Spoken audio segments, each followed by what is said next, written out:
வணக்கம். கருசிதைவு ஏற்பட்ட கர்ப்பப்பையை சுத்தம் செய்வது எப்படி? பிரண்டை மற்றும் குறிஞ்சி வேரை சம அளவு எடுத்து அதை நன்றாக அரைத்து வயிற்றின் மீது தடவி வந்தால் வயிற்றில் இறந்த நிலையில் இருக்கும் சிசு வெளியில் வந்துவிடும்.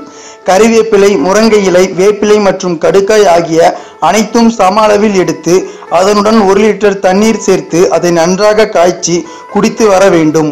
இவ்வாறு செய்து வந்தால் நமது வயிற்றில் உள்ள கிருமிகள், அழுக்குகள் அனைத்தும் அழிக்கப்பட்டு கர்ப்பப்பை சுத்தமடையும். எனவே மேலும் விவரங்களை தெரிந்து கொள்ள சப்ஸ்கிரைப் செய்க. நன்றி.